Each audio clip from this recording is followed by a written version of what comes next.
Chapter 276 Completing Transaction. A few hours later. Maximus was covered in red spots, his eyes dazed. It seemed that a sage possessed him as many truths popped into his mind. Looking at the demoness who caused his current situation, Maximus couldn't help but smile proudly. Using the hands like the gods, Denise lay flat on top of his body, reminiscing about her defeat. "You're so fierce," Denise muttered, twirling her fingers on his chest. "This is just 1/10 of my power," Maximus said domineeringly. "Ahihi, I wonder how tough you would be at full power," Denise muttered, seemingly not satisfied. "We can only wait for your stubborn parents." Maximus sighed. By the way, the materials and knowledge bought by your guild are already here. Do you want to call them over?" "Let them wait, I'm still not satisfied." A day later. In the Shadowhunter outpost. A group of guests quietly arrived. Looking at dozens of apex sovereigns before him, Maximus couldn't help but sweat a little. This is different from the assembly, where he can confidently fight. Fortunately, most of his family was outside, so he calmed down a little. "Please come in," Maximus greeted and led them to the lounge. "I heard from my daughter that my guild's package arrived." "Is that true?" Isadora couldn't help but ask after sitting. The others from other guilds and organizations also looked intently, waiting for the answer. "It's here," Maximus smiled and handed her multiple storage rings. Isadora didn't say anything as she checked the package. As minutes of silence passed by, the oppression in the room was getting higher and higher. Without the same quality as the Ethereum sanctuary, pieces of cracks began to appear in the room. Maximus could only urge his future mother-in-law to hurry and end the suspense. "Lady Isadora, how is it? Is it complete?" "Aha. Not bad. Not bad." Isadora laughed heartily. "Isadora, come show us if it's real." An apex sovereign from another guild asked. "No. I'll take this to the guild first." Goodbye," Isadora said as she suddenly teleported back to her guild. The others wanted to interfere, but the apex sovereign level escort that Isadora brought quickly prevented it. Seeing that Isadora safely teleported back, they heaved a sigh of relief. "I'll see you again," Isadora's guildmate told his fellow powerhouse.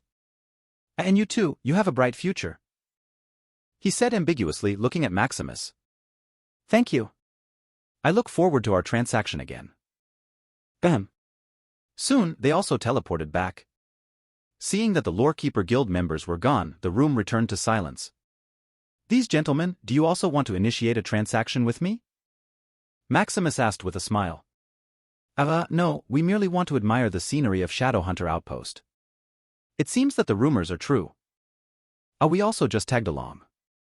We mainly want to see the legendary beauty of Lady Isadora." Soon, various reasons popped up in their mouths as they quickly teleported away in embarrassment. Initially, they wanted to see if Isadora really got her package. They didn't expect that she would be so cunning and didn't let them confirm anything. They were not some big guilds that had so much money flow. If they conducted a transaction with Maximus costing hundreds of quadrillions, they would basically be bankrupt if something went wrong. As for Isadora's surprise and ecstatic expression, they were worried that they were just being baited. After seeing Isadora's daughter stick to Maximus like glue, their relationship is definitely not simple. Soon, the room became empty as Maximus' lips curled up. "You'll come back to me very soon." Lorekeeper Guild Abyss Headquarters. "How is it, Isadora? Did you get the goods?" Nona, Isadora's friend, asked. "I hear. It seems that we hit the jackpot." Isadora nodded happily, giving Nona the storage rings. "Ew." With a curious expression, Nona poured the contents of the storage ring. "Oh wow. Is that Libet skin? This? A rare titan remains? Are my eyes fooling me? A real dragon remains?" A bunch of old knowledge seekers quickly surrounded the precious specimens and materials that had long been extinct in the Ethereum realm. As for the materials for the mobile stronghold, it was enjoying its cool wind as no one looked at it. "How about the book?" An old man asked, looking intently at Nona. Here, Nona rolled her eyes and tossed the storage ring. Be careful," the old man said in a hurry and gently caught the storage ring. With the urging of his colleagues, the old man quickly poured out the books. Just looking at the titles, their eyes bulged in excitement as they hurriedly opened them to confirm if the contents were authentic.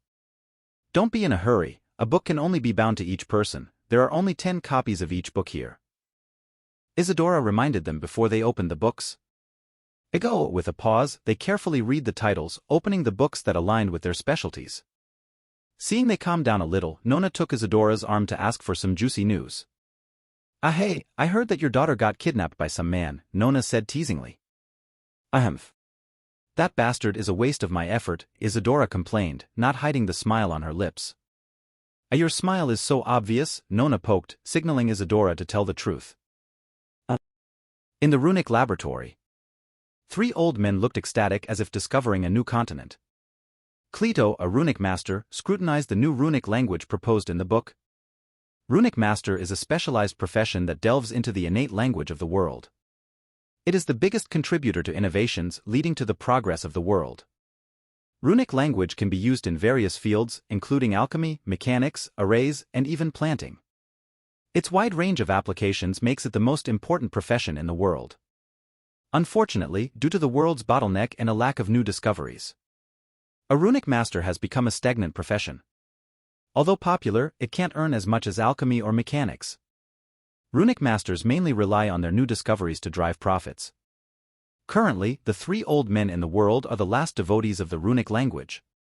As for the others, they have already switched to different professions. Discovering a new runic language, they felt their blood boil again as if they were about to set a revolution in the world. However, looking at such a complicated rune, they still didn't know if it was real. How is it, old Cleto? Feg asked nervously. It's a bit hard. Cleto frowned after trying to write the runic language. After he wrote the runic language in the void, it quickly became blurred and disappeared, making him doubt if the book in his hands was real. Ahahaha. Suddenly, a laugh broke out as they snapped out of their daze. What happened to you, old shrimp? Cleto asked with a bit of expectation. Ahahaha, old fish, old turtle, I succeeded. Kalev, the old shrimp, laughed as if he owned the world. What? You succeed? Cleto dashed, looking at the condensed new runic language. I see the material. Cleto understood, looking at the configured ink on the table. A tisk, TSK, I didn't expect that it's simply because of materials. Fag rubbed his beard, looking at the unknown materials that came with the book.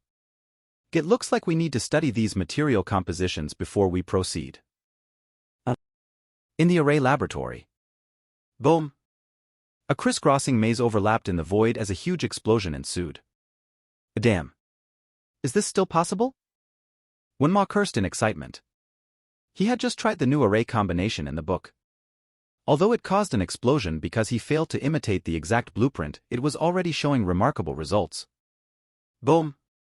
Another failure, however, instead of sadness, the gleam in Wenma's eyes intensified.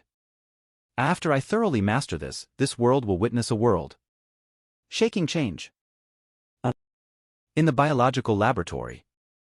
A group of apex sovereigns and their group of apprentices looked in admiration at the extinct and unique creatures displayed before them. Tisk, TSK, so this is the real Titan and Dragon.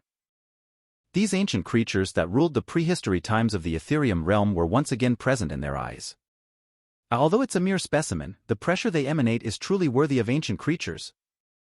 I wonder if we can bring them back to their former glory? One muttered in a daze. Ahahaha, just imagine riding a real dragon, that must be a unique romance. I'm more curious about the taste. Shall we ask the teacher for a bit? Vincent, a chubby student, asked greedily. Idiot. They are important research materials, Vincent's classmate slapped his head. I'm just suggesting, how about it, teacher? Should we have a bite? Vincent insisted. What are you always thinking? We should first culture them so we can have enough. Vincent's mentor, Julian, almost agreed but held back and thought rationally. That's right. Why didn't I think of that? If we can culture these dragons, we can have an unlimited buffet. Vincent seemed to be infused with blood, eager to study. Let's go. I wonder how braised dragon tastes? Grilled dragon is also fine. Julian muttered endlessly, thinking of various recipes. Chapter 277 Abyss Realm Progress. In the Shadowhunter Outpost. The successful transaction of the Lorekeeper Guild quickly reached the ears of top power in the Abyss Realm. With shock and excitement, they quickly emptied their money and flew to the Shadowhunter Outpost. Maximus, along with his sons, greeted Apex sovereigns one after another. From the most essential supplies to rare materials, money kept flowing into Maximus' hands. As the days pass, many arrogant and fierce top power come to threaten him. The deterrent of the dimensional merchant was nothing. After all, hundreds of quadrillion were gotten only after a life-and-death battle. How could they be willing to hand it to Maximus, who was weaker than them? Unfortunately, as soon as they exuded a murderous aura, a death scythe appeared on their neck. 1,000 ordinary Tier 9 mana cannons, dozens of heaven-level Tier 9 elemental cannons, and dimensional void artillery. With the control of Eternal Voyager, it seems that their life is hanging by a thread. Especially the unknown weapon hidden in the dark, it seems it could one-shot them to death. With flattering expressions, they quickly apologized to Maximus and proceeded to order as if nothing happened. After seeing this, Maximus felt satisfied and grateful for his quick thinking, purchasing a dimensional weapon. This dimensional weapon cost him over 10 quintillion, which was the money of those who first initiated a transaction with him. It could be said that Maximus gambled all his money on this. If there is no follow-up order, he wouldn't have the money to plug in the orders he received. Fortunately, after a few weeks, Maximus accumulated over 30 quintillion worth of transactions. With these, he could earn over 20 quintillion, minus the 10 quintillion he spent on the dimensional weapon. If this continues, he will soon accumulate the 100 quintillion needed to advance to Tier 8. Unfortunately, this was only temporary. 30 quintillion crystal merits were almost the limit that the top powers could freely spend. Any more, and the situation in the Abyss realm would be in disarray. After all, crystal merits were not only used for advancement and currency but also as an energy supply in many special devices and architecture. Paying with magic crystals would be even more impossible. The toll to transport magic crystals was very expensive, making it impractical for transactions unless in an emergency. Maximus could only hurry and return to the Ethereum realm. Earning money should be easy by then. However, the danger and pressure he needed to withstand would be higher in return. In the Abyss realm, there was only one top apex sovereign, Rakasha, which already made him nervous. In the Ethereum realm, there are tens of top apex sovereigns. Knowing that he had a connection with other dimensions, they would surely not sit still. Akasha didn't dare to touch him because of the already precarious situation of the Abyss realm. However, in the Ethereum realm, they had no such scruples. Even the dimensional weapon that could one-shot an apex sovereign was useless. After all, even the sharpest blade is useless if it cannot hit. Fortunately, after he returned to the Ethereum realm he would be already Tier 8, which gave him the strength to protect himself. A few months later. In the Shadowcrest residence, Maximus was busy counting money when his son, Lux, suddenly barged in. Dad. Lux greeted flatteringly. What do you want? Didn't I tell you already? Knowing his father's connection with a dimensional merchant, Lux's excitement these past few months couldn't be contained. Furthermore, looking at the quintillions of crystal merits being traded every now and then, Lux's heart nearly burst out. With a plan in his mind, Lux asked his father for help expanding the Shadow Hunter hub and the categories sold at the pavilion. Have you thought about the manpower? Maximus asked lazily. Maximus had no problem expanding the categories and supplies the Shadow Hunter pavilion could sell. But expanding the number of Shadow Hunter hubs? They still had no such capabilities. Just the manpower alone was already lacking. Thousands of Shadow Hunter hubs were already understaffed, let alone adding more. Furthermore, looking at the transactions these days, Maximus estimated that more outposts would pop up. By then, a small shelter would be indispensable as it lacked the security and variety of an outpost. We can just set up an autonomous outpost, Lux quickly answered. Ew. A look of interest appeared on his face. Continue. Setting up an autonomous shelter the size of the Shadow Hunter hub is certainly not possible. At that rate, without stronger protection, it would be destroyed by the Abyss monster tide in an instant. However, if we set up a mini shelter cabin of a few hundred meters, it should be possible, Lux explained as his eyes lit up. Maximus was suddenly enlightened by his son's plan. A shelter cabin the size of a few hundred meters was too small, like dust in the sea in the Abyss realm. Although it could still attract Abyss monsters, with a little concealment, it should be able to survive on its own. Furthermore, because of its small size, even with high-class concealment and durable materials, it would be cheap to build. After estimating the cost of building a shelter cabin, it should be around 1 trillion dimensional coins or less. Just a quintillion could build 1,000,000 shelter cabins. Even if they lost some, they could earn blood because of the quantity. Furthermore, with more and more outposts popping up, such a shelter cabin could be a relay station, becoming more profitable. Your mind seems to generate wonderful ideas when it comes to money, Maximus praised. Although he earned a lot by trading items in the Myriad World Mall, he didn't mind more income. It's not only that, Dad. After we build more of such a shelter cabin. Lux stated his ideas one by one. Maximus just nodded one by one, discussing the feasibility of his plan. How is it, Dad? Are you willing to part with some money? Lux asked knowingly. Although Lux didn't know how much his father earned as an intermediary, he was sure it was a lot. Is a quintillion enough? So much? Lux thought his father would only give him a few dozen quadrillion or even 100 quadrillion. Who knew that it would reach a quintillion? Lux far underestimated his father's blackness. His father's pocket would surely be more bottomless if he was willing to invest this much. Is it too much? Maximus teased. No, this should be just adequate. Lux hurriedly shook his head, fearing his father would take back such a huge amount of money. Then, I'll leave everything to you. Just tell me what you need and I'll buy it for you. Furthermore, if you need help, be sure to ask your brothers and sisters, Maximus advised, patting him. Ahem. Soon, 5 years have passed. As Maximus completed transactions with the top powers, more and more rare resources continued to flow in the Abyss Realm. With abundant materials, the Abyss Realm began to undergo a world-shaking change. First, because there was a lack of crystal merits due to Maximus' monopoly, there was a shortage of currency. The previous lackluster performance of Ethereum coins began to pick up. Now, almost a quintillion Ethereum coins were in circulation, which is 100 quintillion in crystal merits in his pocket. Of course, it's not pure profit. He earned less than 100 quadrillion with the 100 quintillion crystal merits in exchange for Ethereum coins. The Ethereum coins those guilds and organizations earned were traded with him for resources, which is like putting money from one pocket to another. The good news is that the value of Ethereum coins when converted in his system reached 0.00001 of crystal merits. This is already 10 times the value than before. The second change in the Abyss Realm is the number of outposts. Over 100,000 outposts were simultaneously being built in the boundary layer.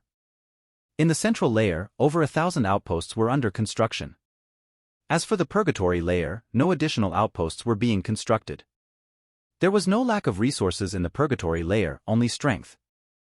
The outpost there was already enough. Nevertheless, construction was still ongoing in the purgatory layer. Top powers used rare materials and stronghold cores exchanged from him to construct mobile strongholds. The third change was the fighting will of the beings in the Ethereum realm. With the increased demand for crystal merits, the world went into a frenzy. Every abyss monster encountered would be killed if possible. Every material that could be found would be dug to the roots. The timid and cautious fighting style of the past was gone. For money and resources, the fear and oppression that was rooted in them were gone. The apex sovereigns also began to move. Now, at the edge of the purgatory layer, massive explosions could be heard from time to time. How could they still stay silent with the prospect of buying Tier 10 weapons? This is the chance to reach eternity beyond dimension. In the past, they could barely see their chance, so they numbly walked through with little hope. Now, the light is in front of them, they just need to run toward success. Chapter 278 Slavery to Work. Outside the Shadowhunter outpost, Maximus was with Silas and Andrew as they watched the stronghold slowly rise from the ground. Creak. The hard ground began to crack as if a huge monster were coming out. Rumble. Finally, the stronghold began to float. It's worked? Andrew muttered excitedly. Almost a century of work, and they had made such a massive city fly up. It seems that there is no problem. Silas also nodded in satisfaction. After coming to the Abyss Realm, he had also worked around this stronghold. Seeing it rise from the ground was like seeing the child he carried finally emerge. A good work, you two, Maximus praised, patting the two. Looking at his mobile home, Maximus couldn't be more satisfied. Just the stronghold alone, without furnishings like weapons, auxiliary tools, special architectures, etc., had already cost him over a quintillion. As for the stronghold defense and weapon system, it was 2 quintillion. The training facilities were 2 quintillions. The whole stronghold costs over 15 quintillion if all of it is included. Over the 5 years that he was trading resources in the Myriad World Mall, he had only earned about 25 quintillion. After the blowout in the beginning, earning him over 20 quintillion. In the following years, the business was hectic as he only earned 5 quintillion. The accumulation of the top powers in the Abyss realm should have been exhausted after the first transaction. More importantly, they still hadn't finished the resources they bought from him. The outpost was still being built and the knowledge was still being studied. The Apex Sovereigns still didn't have enough money to buy their desired weapon. With nothing to spend on, his earnings slowed down. Maximus estimated his income would blow up after the Tier 6 individuals arrived in the Abyss realm. As for the Abyss source, he already had the equivalent of 5 trillion system points daily. The frenzy of beings of the Ethereum realm made the Abyss source more available. 5 trillion system points made the creation of the Tier 8 origin manual even faster. Now, just a year or two, he could successfully conclude his study of Tier 8 skills, cultivation techniques, and such. Moreover, he can finally sell Tier 8 knowledge in his shop in the Myriad World Mall. By then, money would flow faster to him, making his 10 quadrillions yearly income skyrocket to an unknown magnitude. Just imagining this doused his excitement for the newly built stronghold. By the way, how is the poaching of the people in the stronghold? Maximus asked. Those 10 million construction workers would be the core point of his voyage into the depths of the abyss. Thus, even if he offended others by doing so, Maximus didn't care. It should be happening now. Andrew smiled mysteriously. In the Shadowhunter outpost, 10 million people hired by the Shadowhunter Guild jumped in celebration as they saw the stronghold rise from the ground. The decades of unrelenting efforts came to fruition. They can finally rest peacefully without thinking of what to do the next day. One of them in particular, Kelvin, sighed. I can finally leave this damn Black Guild. Kelvin screamed inwardly. After decades without a rest, the seemingly eternal work was finally finished. Planning to rest, he hurriedly returned to his residence. As for celebrating or whatsoever, it's not as important as rest. After all, this Black Guild forced them to work all year round, with only a day of rest. Although there was no violence involved to let them work all day long. It was more lethal than violence, it was money. That damn money that corrupted their hearts and forced them to work. Looking at their growing balance, how could they still rest? That damn money was like a curse, making them a puppet to work. Fortunately, all that was finished. Looking at his residence, it was really damn luxurious. Kelvin muttered. This was the first time he carefully looked at his residence, where he rested for a few minutes he had for the day. Although Shadowhunter Guild is black, Kelvin still had to praise their generosity. This is the abyss where every inch of land is like gold. Yet looking at his residence, which was more luxurious than what he had in the Ethereum realm, Kelvin could only sigh. It's really good to have money. As he closed his eyes on his comfortable bed, Kelvin couldn't help but think of joining the guild. However, as soon as he woke up the following day, beads of sweat began to form on his forehead as he dreamt of working for eternity like a puppet. Damn, I'll collect my salary and leave this place quickly. Kelvin muttered in anger. In the Shadowhunter Guild headquarters. As Kelvin lined up to receive his last salary, he couldn't help but notice the weird atmosphere in the room. Each of them appeared resigned to their fate with a complex expression. As doubts began to appear in his mind, it was finally his turn. Kelvin Garrett. Worked for 78 years. Total salary, 489,183,237,293 Kritas merits. Do you receive? Yes/no? Looking at his total salary, the smile on his lips couldn't be contained. 489 billion. This was a massive amount of wealth for him, who only needed a trillion to advance to Tier 8. Even if he worked conscientiously for thousands of years, he might not be able to earn that amount. As he clicked yes, a pop-up appeared. Optional salary doubler clause. Aha, double. Curious, Kelvin slowly read about it, but as time passed, the smile on his face faded. This Black Guild wants me to work to death? Kelvin cursed under his breath. The clause invites him to formally join the Shadowhunter Guild and enjoy all of its privileges. More importantly, his total salary would be doubled. He can double his salary to nearly a trillion with just a click. However, imagining endless work about to pound him, his greedy finger hurriedly stopped. Now he understood, looking at the weird atmosphere in the room.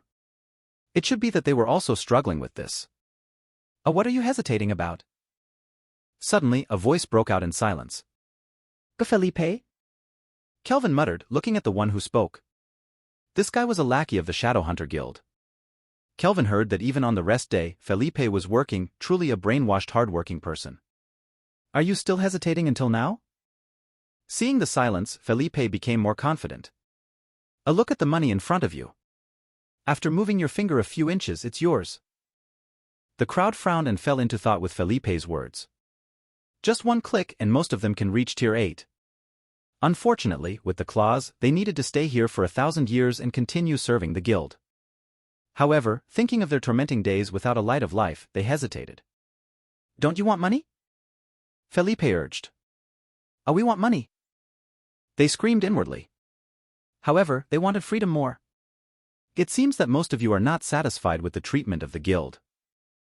A formal Shadowhunter Guild member, I've spoke up. He was an old member, so he understood their feelings very much. Any beings, even if they were paid generously, would sooner or later be tired of the slavery to working. However, feeling his strength grow step by step without stopping, all his misconceptions vanished. So what if he's a slave to working? Isn't training the same? Hours, days, and years of comprehension and meditation just to train and advance. How is it different than working with the Shadowhunter Guild? At least you can choose what to do, whether to craft, fight, or even invent things. As for advancement? The rewards for these works are enough for you to advance by leaps and bounds.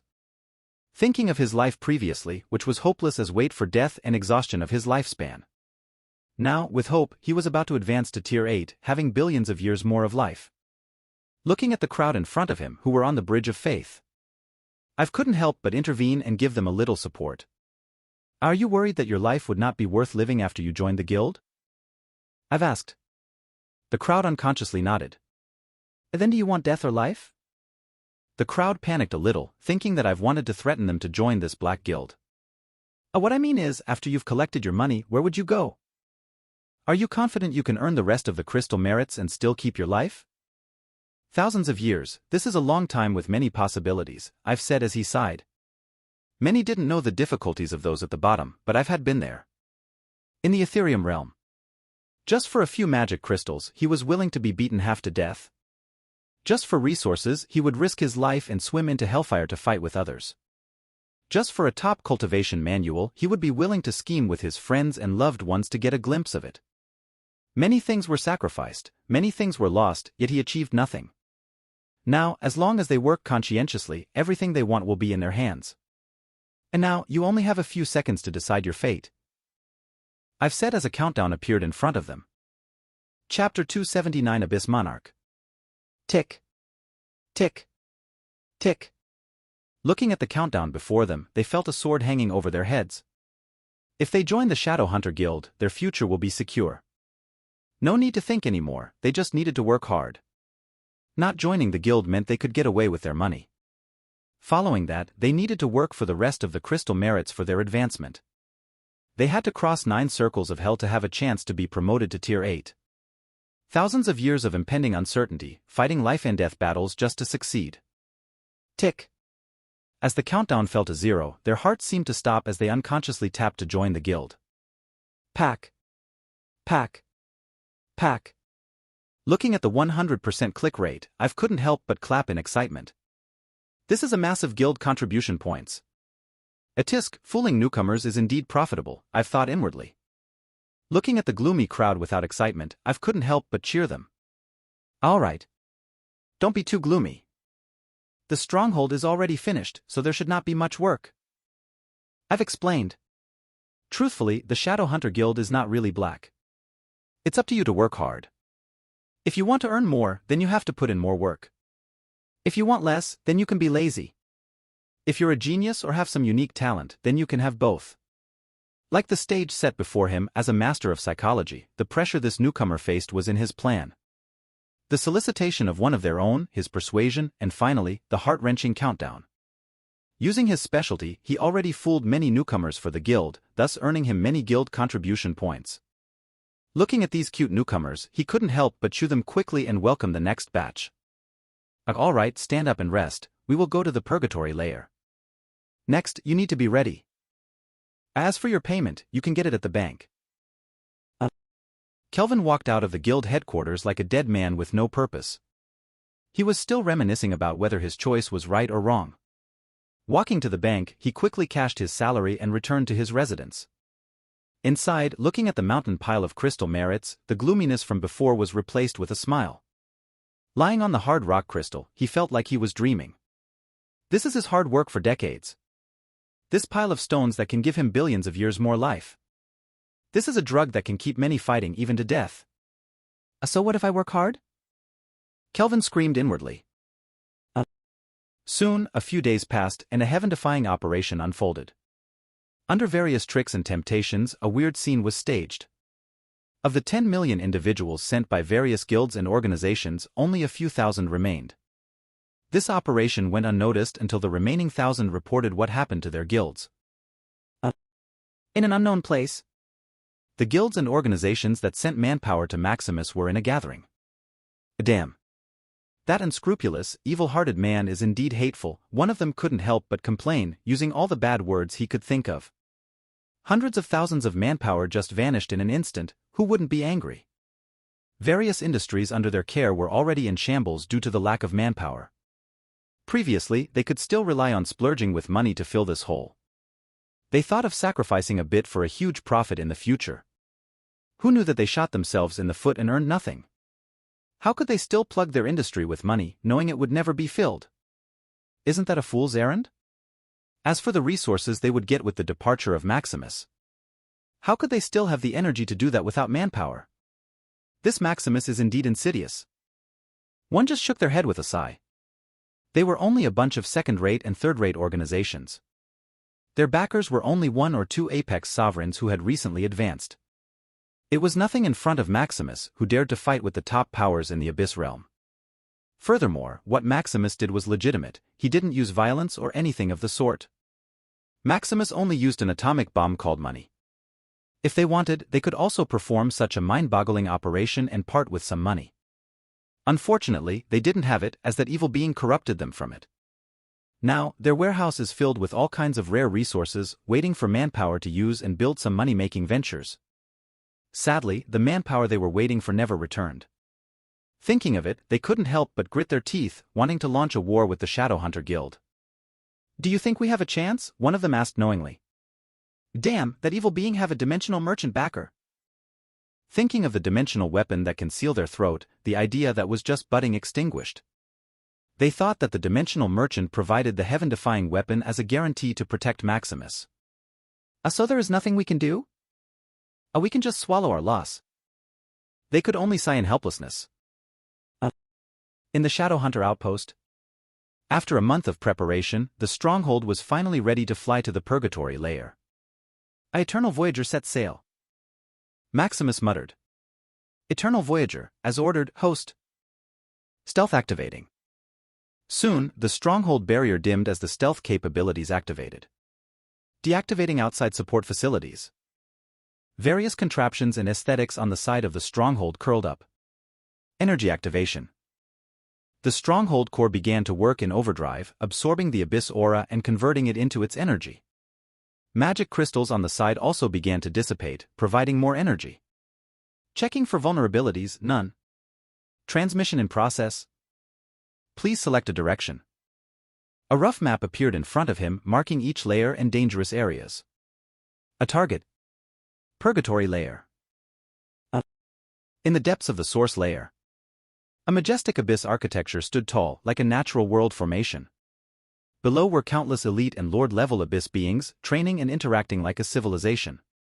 A commander, $% and 29 disappeared. A lowly elite-level abyss monster reported to his commander, a lord-level abyss monster. $% and 29 disappeared? Was it destroyed? The lord-level abyss monster muttered. However, it seems that the elite-level abyss monster didn't have enough intelligence and just stood in a daze. Seeing his subordinate standing stupidly, the lord-level abyss monster hurled in anger and blew it up.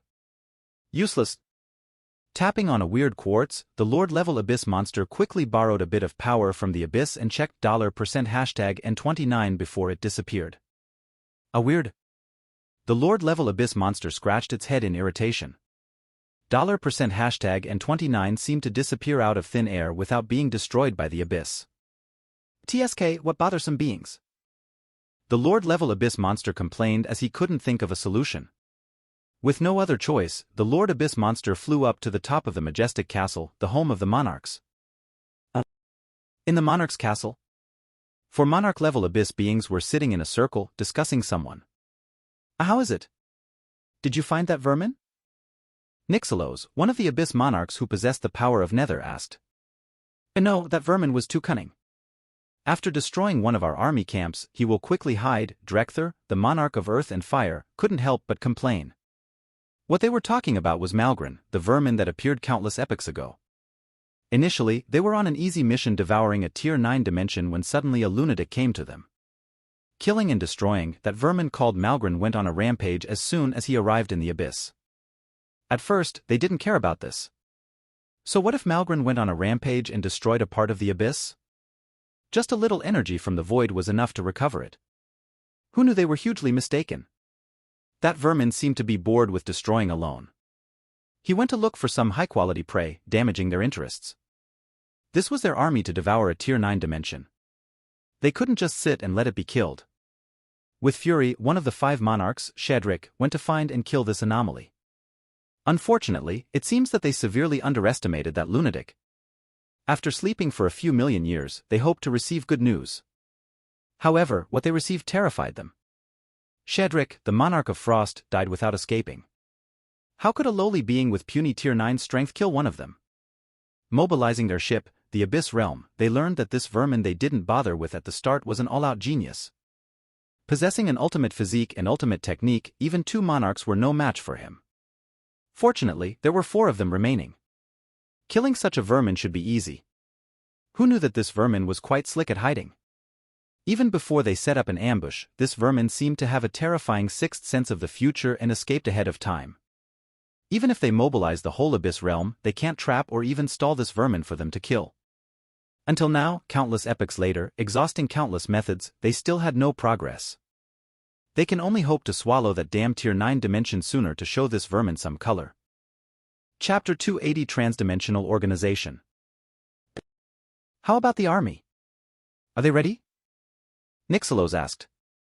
No, just about 30%, that damn vermin seem to know all our plans, Drekthar said, gritting his teeth.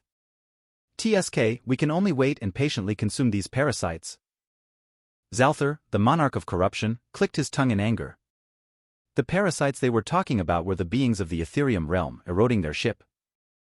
Because they couldn't go to any other place besides the source layer, they couldn't wipe out these parasites. If they went to a part of the abyss with a lower amount of abyss energy, their strength would be correspondingly lower. Such a thing was not a problem, as a monarch killing a few Tier 9 individuals is just a flick of their finger. Unfortunately, there was an anomaly called Malgren. That vermin had an ultimate physique that scared them, huddling in a corner.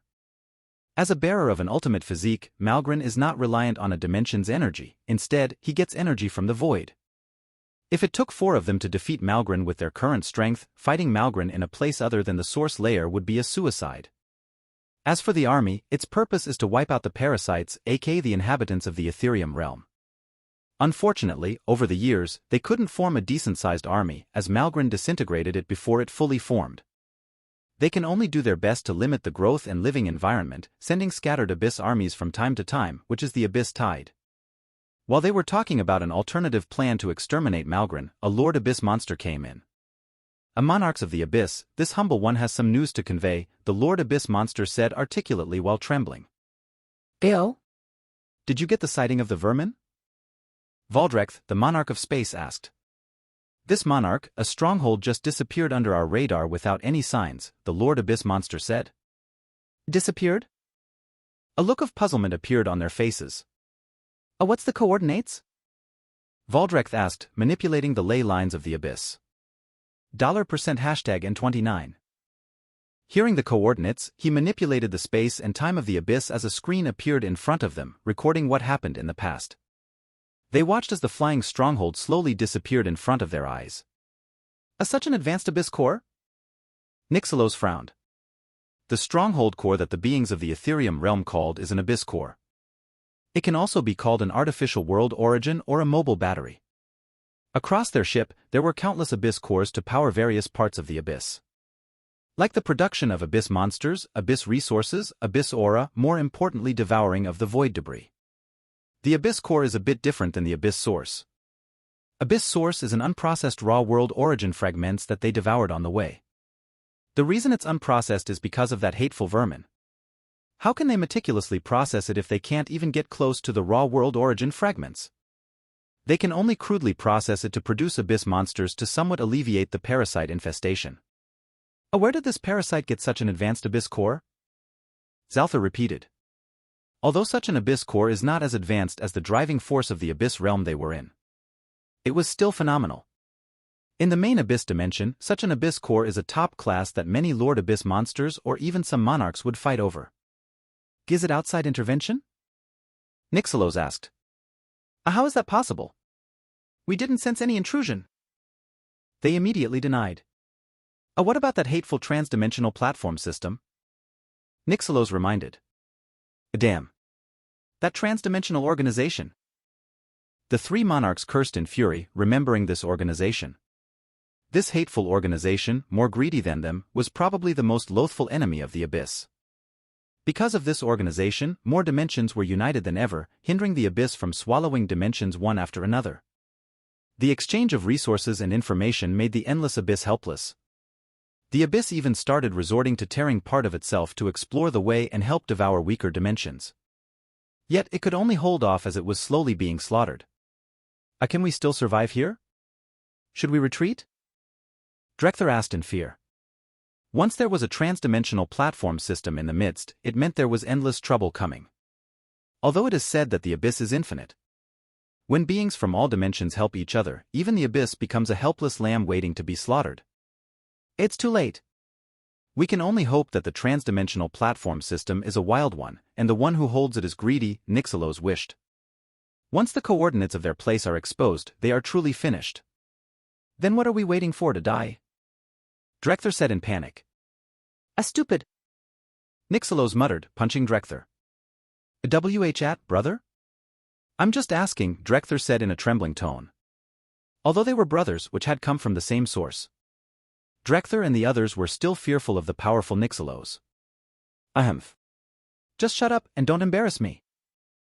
Nixilos looked at Drekthar as if wanting to kill him. So what should we do? Zalthar asked, shifting the topic. Swallow the tier 9 dimension ahead, then ask for reinforcement, Nixilos answered. But we don't have enough credits to have the main abyss notice us? Isn't there a bearer of an ultimate physique here? Such a good specimen for making an ultimate abyss monarch. Nixilos said, looking thoughtfully into the abyss. 10 years later, in the Purgatory Layer. Eternal Voyager, host, we have arrived at the Purgatory Layer. So soon? Maximus muttered, opening his eyes as he exited his seclusion. Did you manage to crack the ley line of the abyss? Maximus estimated that it would take about 30 years to reach the Purgatory Layer.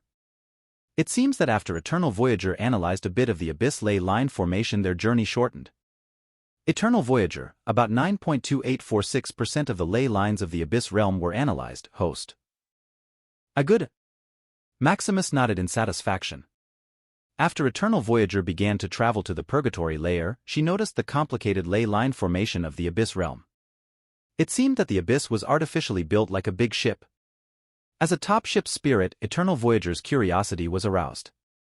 If Eternal Voyager can fully study this knowledge, her growth in the future will be unimpeded. Maximus was also amazed by this discovery but not too surprised.